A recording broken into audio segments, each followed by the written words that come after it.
something unexpected today. Jadi untuk total skor film kali ini gue kasih nilai 8,4/10. Pada akhirnya semua film itu selera masing-masing kok.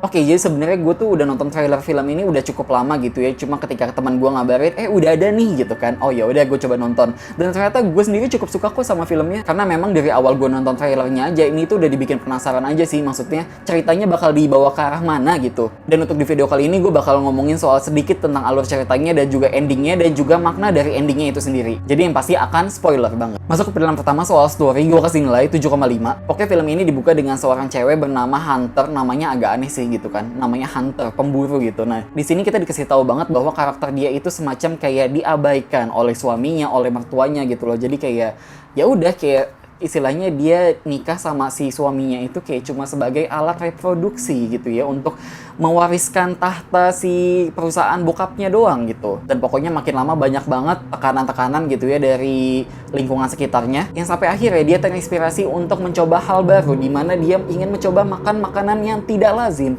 Lebih tepatnya benda-benda yang tidak lazim sih, kayak contohnya awalnya dia nyoba dari makan kelereng doang gitu kan, terus dia makan kelereng dan keesokan harinya dia ke toilet gitu, terus dia mencari-cari apakah itu sudah keluar dari tubuhnya dia, terus ternyata udah keluar dong, dan dia taruh, dia koleksi gitu. Jadi itu baru percobaan makanan benda yang tak lazim yang pertama gitu kan. Oh ya, by the way, sebenarnya gue nonton film ini sambil makan loh. Jadi gue tantang kalian ya nonton film ini sambil makan juga biar makin berasa. Dan memang dari awal film gue langsung mikir, oh ini genre-nya lebih ke arah psychological thriller sih, maksudnya kayak tipikal Black Swan gitu kan. Dan pokoknya ini makin lama ketika dia makin terobsesi untuk makan benda-benda aneh itu, dari yang tadinya makanan, dari yang tadinya bendanya biasa aja sampai benda yang luar biasa gitu ya. Gue nggak mau ngasih tahu, kalian nonton sendiri aja deh pokoknya. Itu tuh gue nontonnya jadi ngilu aja sih sebenarnya. Dan apalagi ditambah ketika si Hunter ini dapat info bahwa dia itu lagi hamil. Jadi kayak lo bisa bayangin dia lagi hamil terus dia makan benda-benda yang tidak bergizi gitu kan, makan besi-besi gitu, itu kebanyakan zat besi kali yang ada. Nah, makanya dari situlah ketika dia lagi ngecek ke dokter gitu ya untuk kandungannya itu barulah ketahuan sama suaminya bahwa banyak benda-benda aneh yang suka dia makan. Sampai akhirnya si suaminya ini tuh nyewa bodyguard gitu buat di rumahnya untuk ngejagain si istrinya ini biar nggak makan benda-benda aneh lagi, karena ya buat ngejagain aja gitu kan. Tapi tetap aja namanya juga udah ketagihan jadi nggak bisa gimana-gimana lagi gitu kok. Nah, di sisi lain juga akhirnya kita mulai dikasih tahu nih tentang masa lalu si Hunter ini, karena si Hunter ini kan juga dibawa ke psikiater gitu sama suaminya. Terus akhirnya dia cerita ke psikiaternya gitu tentang masa lalunya dia, bahwa ternyata dia punya ibu, dan dimana ibunya itu dulu diperkosa sama seorang cowok, jadi ya melahirkan dia gitu. Jadi istilahnya ibunya itu tidak menggugurkan anaknya. Dan ya udah sampai akhirnya dia ketahuan makan benda-benda aneh lagi sama si bodyguardnya, terus diaduin, terus dia dibawa ke rumah sakit jiwa, tapi akhirnya dia berhasil kabur gitu kan. Terus dia kabur entah kemana, bingung, terus akhirnya dia ketemu sama bokap yang menghamili ibunya itu. Terus akhirnya dia berdiskusi gitu. Sebenarnya menurut gue itu adalah adegan klimaksnya, tapi adegan klimaksnya terasa flat banget. Jadi menurut gue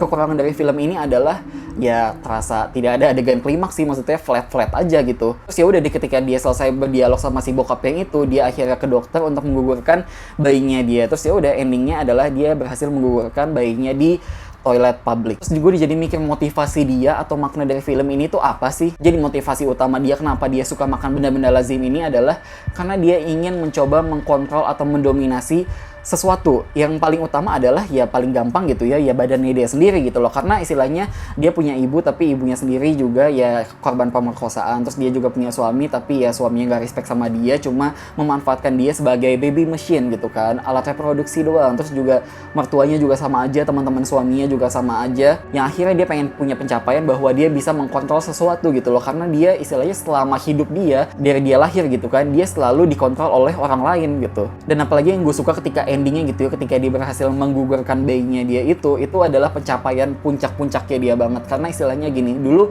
ibunya dia pengen gugurin bayinya hasil pemerkosaan itu, tapi kan gak dibolehin sama keluarganya karena religius. Jadi ya udah, akhirnya bayinya dirawat dan menghasilkan si Hunter ini gitu. Dan yang kedua itu kan bayi hasil dari suaminya dia, yang dimana ya dia pengen lepas aja dari suaminya. Jadi pencapaiannya tuh ya double gitu loh, sekaligus dua. By the way, kalau misalkan kalian searching di Wikipedia gitu ya, nama penyakitnya ini Pica, PICA, itu sebenarnya memang beneran ada loh tentang orang-orang yang suka makan hal-hal yang tidak lazim ini. Lanjut ke penilaian selanjutnya soal screenplay, gue kasih nilai 8. Entah kenapa menurut gue naskahnya ini tuh terasa to the point aja, dialog-dialognya maksudnya nggak pakai kode-kodean, nggak pakai neko-neko gitu. Pokoknya ya dari awal aja kita langsung bisa menerka-nerka, oke ini karakternya kenapa, ini karakternya lagi tertekan, ini dia kenapa gitu loh. Jadi ya gampang aja sih maksudnya untuk nontonin ya. Cuma memang ketika nyampe ke ending untuk mencapai menemukan maknanya itu ya kalian harus menerka sendiri juga tanpa adanya dialog yang terucap gitu kan. Lanjut ke soal directing, gue kasih nilai 8. Mungkin ketika di ending gitu ya, apalagi pas adegan credit title-nya itu menggunakan sebuah shot pas dia keluar dari public toilet itu,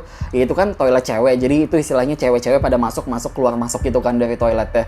Nah jadi gue mikir, oh ya memang ini tipikal film feminis gitu loh. Cuma ketika gue liat direkturnya gitu ya, kok tumben ini direkturnya malah cowok bukan cewek, namanya Mirabella Davis gitu kan, namanya agak asing, gue juga belum pernah nonton film-film dia yang lain. Tapi ternyata setelah gue searching juga gitu ya tentang Mirabella Davis ini siapa, dia sendiri aslinya itu tadinya adalah cewek, cuma memang dia sendiri tidak mempedulikan soal gender itu sendiri gitu loh. Jadi ya dia pengen berdandan layak kayak cowok, ya suka-suka dia gitu loh. Dia cewek tapi kayak cowok ya, tapi ya udah pokoknya suka-suka dia gitu. Lanjut ke soal aktor dan aktris, gue kasih nilai 9. Gak tau kenapa ya, menurut gue si Halle Bennett di sini sebagai karakter Hunter itu bener-bener cakep banget mainnya, aktingnya bagus banget, bener-bener menjiwai banget. Bahkan ketika adegan dia lagi makan, menurut gue itu adegan makannya itu kayak lagi orang lagi mukbang atau lagi ASMR gitu kan. Cuma ini makan benda-benda yang tidak lazim itu. Lanjut ke soal sinematografi dan film editing, gue kasih nilai 8,5. Menurut gue untuk soal pengambilan gambarnya ini sendiri menarik gitu ya. Apalagi ketika ada adegan makanan, terutama ada adegan benda yang dia mau makan, itu tuh adegannya selalu close up. Jadi kayak istilahnya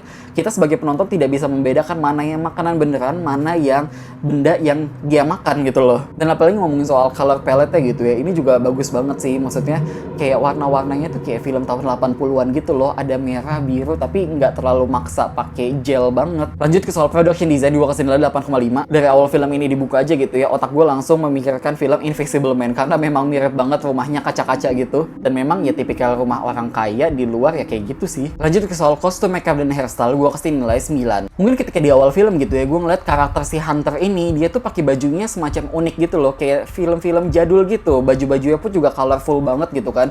Cuma setelah gue searching gitu, oh ternyata baju-baju yang dia pakai itu juga punya tujuan. Jadi pas di awal film bajunya kan kayak terkesannya kayak baju-baju jadul. Nah pas ke ending film tiba-tiba bajunya berubah jadi ke era modern sekarang aja gitu. Nah ternyata maksud tujuannya itu adalah istilahnya karakter Hunter di sini tuh ya kayak cewek yang cuma dimanfaatkan oleh suaminya untuk baby production doang gitu loh. Kayak istilahnya kayak Little Woman deh gitu loh. Cewek disuruh nikah ya untuk menghasilkan keturunan dari cowok yang kaya gitu loh. Istilahnya itu salah satu contoh banget Little Woman gitu kan. Nah makanya ketika si Hunter ini mulai mencoba sesuatu yang baru, dia mulai mencoba memberontak gitu kan, ya baju-baju dia pun akhirnya mencoba ya kayak cewek zaman sekarang gitu loh. Jadi maksud gue nih ngomongin soal bajunya aja, baju yang dipakai sama aktor dan aktris di sini, ini tuh bukan cuma sekedar baju yang cuma sekedar kelihatan biar estetik gitu, tapi ya emang punya tujuan tersendiri. Dan kalau ngomongin soal adegan sadisnya, sebenarnya di sini nggak terlalu banyak yang sadis-sadis banget gitu ya, tapi lebih ke arah disturbing, dan disturbingnya pun juga ya beberapa aja sih, nggak terlalu banyak banget, karena memang ini lebih ke arah storytelling ya dibandingkan nunjukin adegan-adegan yang sadis, yang gory banget gitu. Lanjut ke soal sound dan music, gue kasih nilai 9. Ini nih yang udah gue bilang, kalau misalkan kalian nonton film ini wajib banget sambil makan ya. Yang pertama sambil pakai headset itu. Kalian perhatiin ketika dia lagi makan, itu bunyi krenyes-krenyes makanan besi-besinya itu jadi berasa banget kayak orang lagi makan ASMR. Jadi maksud gue ini nonton filmnya tuh kayak lagi nonton YouTuber lagi ASMR, tapi benda-benda yang tak lazim gitu kan. Dan pada akhirnya semua penilaian tadi gue tambah-tambahin dan menjadi nilai rata-rata di awal video ini. Oke, sekian review film ini dari gue, dan makasih udah nonton.